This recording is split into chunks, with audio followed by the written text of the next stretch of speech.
The idea of turkey being a Thanksgiving delicacy in England sounds a little strange. Thanksgiving is, after all, an American holiday. It's deeply rooted in the history of early American settlers. So, to answer the main question right away, no, there wasn't a time when turkey was a Thanksgiving delicacy in England. That holiday just isn't part of English tradition, but turkey did become a huge delicacy in England. It just became a Christmas delicacy instead. This story is pretty interesting. It tells us a lot about how food travels, how traditions change, and how two countries, connected by history, ended up with very different holiday feasts, even when they share a main dish. First, we can look at how the turkey got to England, what people ate before it, how it became a Christmas star, and what Thanksgiving actually means across the ocean. The turkey bird itself is not from England, it's from North America. That might seem obvious now, but for a long time in Europe, it was an exotic wonder. Spanish explorers were the first Europeans to encounter turkeys in the Americas. They brought these birds back to Spain in the early 1500s. From there, turkeys started a slow but steady journey across Europe. Merchants and traders saw them as a valuable new animal. They were big birds, they had a lot of meat, they were different from the chickens, geese, and ducks people were used to. So, how did they get to England? Probably through these European trade routes. By the 1520s, turkeys were already showing up in England. That's pretty early. Henry VIII is said to have eaten turkey. This shows that right from the start, turkeys were not for everyone. And they were expensive, they were a luxury, only the very rich could afford them. They were seen as a status symbol, a fancy thing to put on your table if you wanted to impress guests. Think about it. In those days, getting an animal from a whole different continent was a big deal. There were no cargo planes. Shipping live animals across the Atlantic was tricky. And then raising them in a new environment had its own challenges. All of that added to the cost. So, when a turkey showed up at an English feast in the 16th century, it was a statement. It was a talking point. People would have marveled at its size and taste, but at this point, the turkey had no connection to any specific holiday in England. It was just a new exciting food. Thanksgiving, as we know it today, didn't exist. The Pilgrims hadn't even sailed to America yet. The idea of a harvest festival with turkey was centuries away for the English. For them, it was just another interesting animal added to their farmyards and their kitchens. It slowly started to become more common, especially in country estates where people had the space and resources to keep these birds. English people were already used to eating different kinds of poultry. They had chickens, ducks, and geese. They also hunted wild game, so the turkey wasn't completely alien. It just offered a new, larger option for a big meal. It tasted a bit different, it was exciting, its novelty was part of its appeal, it was a testament to the growing global trade happening at the time. Goods, plants, and animals were moving around the world in ways they never had before. The turkey was just one of many new things making their way to Europe from the Americas. But its journey in England was separate from any American holiday. It was charting its own path into English hearts and onto English tables, just waiting for the right moment and the right holiday to truly call its own. And that holiday would turn out to be Christmas, not Thanksgiving. Before the turkey became a Christmas star in England, English people had plenty of other impressive foods for their big celebrations. Christmas was always the main winter feast. It was a time for extravagance, for showing off, and for eating things you wouldn't normally get. The idea of a lavish meal was central to the holiday, long before anyone in England had heard of a turkey, let alone Thanksgiving. For centuries, the entrepiece of a grand English feast might have been something like a boar's head. This was a really dramatic dish. It wasn't just about the meat, it was about the spectacle. The boar's head would be decorated, sometimes with an apple in its mouth, carried in with great ceremony. It showed off the hunting prowess of the lord of the manor. It was a symbol of status and plenty. Other popular meats included beef and goose. Roast beef was, and still is, a very traditional English meal. For many, a big joint of beef was the ultimate festive dish. Geese were also hugely popular, especially for those who weren't as wealthy as the lords and ladies eating boar. Hardy geese were easier to raise than boars, and they provided a good amount of meat for a family. They were a common sight in farmyards across England, so a plump roast goose would have been a comforting and traditional Christmas dinner for many households. And for the truly extravagant, there were peacocks and swans. Imagine a roasted peacock, redressed in its own feathers, brought to the table. This was pure theater. It was about visual impact as much as it was about eating. These birds were difficult to get and prepare, making them even more of a luxury. They were part of a medieval and early modern tradition of feasting that emphasized spectacle and display. It wasn't just about feeding people, it was about entertaining them and demonstrating wealth. These feasts were rich in tradition. They had their own rituals, their own special dishes, and their own sense of community. There were no specific dates for Thanksgiving in England. Harvest festivals existed, of course. People always celebrated a successful harvest, but these were generally local, informal affairs. They didn't have a national fixed date like the American Thanksgiving, and they certainly didn't have a specific bird associated with them in the same way. The food culture of England was already well established. It had evolved over hundreds of years, adapting to what was available locally and what could be imported from nearby Europe. When the turkey first arrived in the 16th century, it was just another option to add to this existing tapestry of festive foods. It joined the ranks of the exotic and expensive. It didn't replace anything overnight. It was simply an additional luxury. People were curious about it. They tried it. The rich started to include it in their grand banquets, but it wasn't immediately the dish. It sat alongside the beef, the boar, the goose, and the venison. It was a new player in a very old game. Its journey to becoming the dominant Christmas bird was still a long way off.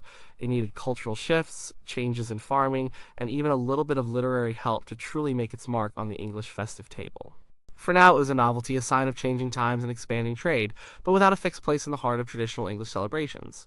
The turkey's journey from exotic novelty to essential Christmas dinner in England took a few centuries. It wasn't an instant hit for everyone, but by the Victorian era, especially after the mid-19th century, things really started to change. The turkey began its true ascent to stardom on the English Christmas table. This transformation wasn't due to some ancient tradition or a specific holiday. It was driven by a mix of practicality, social changes, and even a bit of good old-fashioned storytelling. One big reason for its popularity was simply that turkeys are good birds for farming. They are large, meaning they provide a lot of meat. They can be raised relatively easily compared to some other festive animals like deer or wild boars. As farming methods improved and transportation networks like railways expanded, it became easier to get turkeys from farms to towns and cities. This made them more accessible to ordinary people, not just the super rich.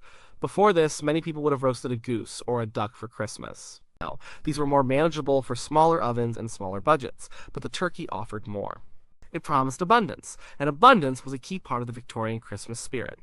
Queen Victoria and Prince Albert played a big role in shaping many modern Christmas traditions. They popularized things like Christmas trees. While they didn't invent the Christmas turkey, their emphasis on family, celebration, and festive cheer certainly helped create an environment where a large, impressive bird like a turkey could thrive as a centerpiece.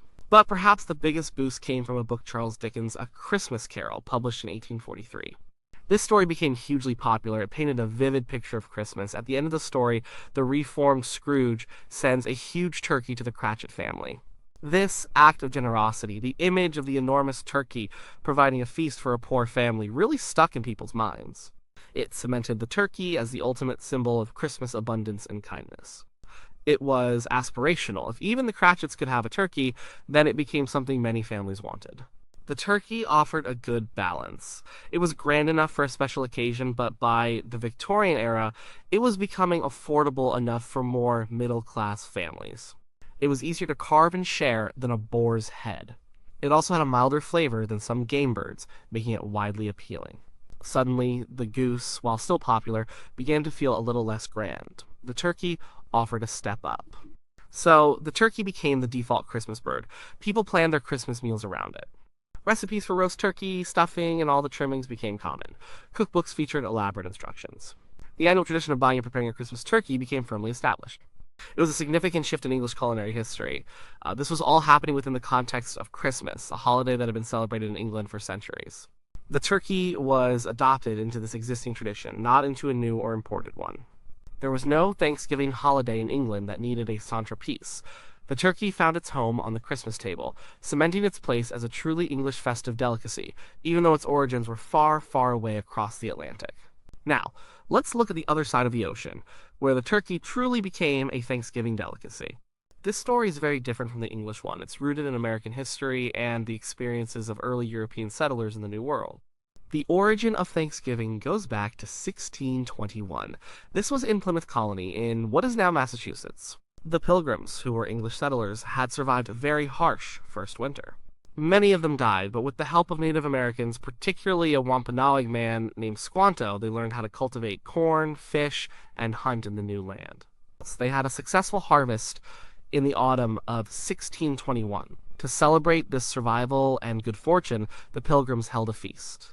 They invited their Native American allies, including the Wampanoag chief Massasoit, to share in this harvest celebration. This event is what people generally refer to as the first Thanksgiving. What did they eat at this feast?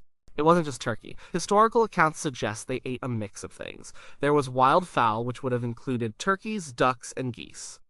There was venison, which is deer meat, brought by the Native Americans. There was fish and shellfish. They also had native produce like corn maze, squash, and beans. It was a true feast of local foods. But this first Thanksgiving wasn't immediately an annual holiday. It was a one-off event, a special thanks for survival. Over the next 2 centuries, various colonies and later states in America would hold their own days of Thanksgiving. These were often religious observations, thanking God for good harvests, military victories, or other blessings. They weren't always fixed to a specific date or even a specific season. The foods eaten would have varied depending on the region and the time of year. The idea of a national Thanksgiving holiday really began to take shape in the 19th century. Sarah Josepha Hale, a writer and editor, campaigned for decades to establish Thanksgiving as a national holiday. She believed it would help unite the country. Her efforts finally bore fruit during the American Civil War. In 1863, President Abraham Lincoln declared Thanksgiving a national holiday to be celebrated on the last Thursday of November.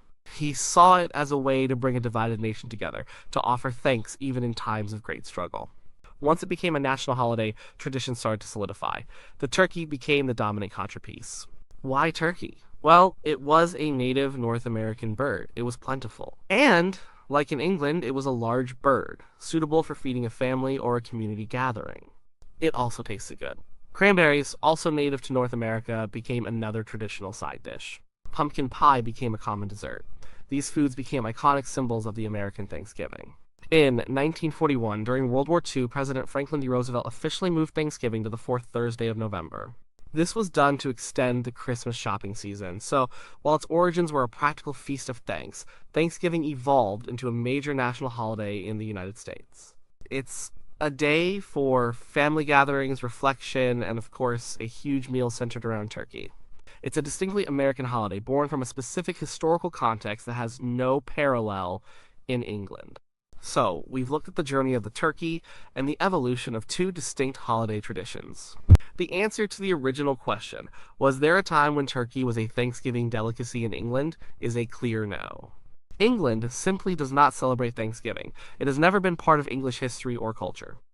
The 2 holidays, Christmas in England and Thanksgiving in America, developed independently, each with its own reasons, its own history, and its own cultural significance. The turkey arrived in England as an exotic import. It was a luxury item, a novelty for the wealthy. It wasn't connected to a harvest festival or a celebration of colonial survival. Its adoption into English culture was a slow process. It became a desirable food item because of its size, its taste, and its increasing availability. It gained popularity, especially during the Victorian era, helped by practical farming improvements and by popular culture like Dickens' A Christmas Carol, which firmly linked the bird with the spirit of Christmas generosity and abundance. In England, people already had their own harvest celebrations, though they were not unified into a national holiday like Thanksgiving. More importantly, Christmas was the major winter feast. It had its own long-standing food traditions, from boar's head to roast beef and goose. The turkey simply slotted into this existing framework. It found its place as the star of the Christmas dinner, enhancing an already beloved holiday. It didn't need a new holiday to call its own. It joined the ranks of traditional Christmas fare, eventually becoming the most popular choice for many families. Across the Atlantic, Thanksgiving developed from a specific historical event, the 1621 harvest, Feast of the Plymouth Pilgrims and Native Americans. It evolved over centuries into a national holiday, standardized by presidents like Lincoln and Roosevelt. For Americans, Thanksgiving is a time to reflect on the blessings of the past year, to gather with family, and to remember the nation's origins. The turkey, as a native North American bird, was a natural fit for this celebration. It became the symbol of that gratitude and bounty, deeply intertwined with the story of America itself. So while both nations enjoy the same bird for a major holiday, the meaning and the context are entirely different. For the English, the turkey on the table speaks of Christmas cheer, family togetherness, and centuries of evolving festive traditions. For Americans, the Thanksgiving turkey evokes a specific historical narrative, a sense of national identity, and a tradition of giving thanks. The turkey is a shared culinary delight, but its significance varies greatly based on which side of the ocean you're on. It's a wonderful example of how food can travel the world, but its cultural role and the stories it tells can change dramatically, adapting to local histories and traditions. So, while you'll certainly find plenty of delicious turkey being eaten in England, it's always in celebration of Christmas, never Thanksgiving. The two holidays, and their unique connections to this magnificent bird, remain distinct, a testament to the separate cultural journeys of two closely related nations.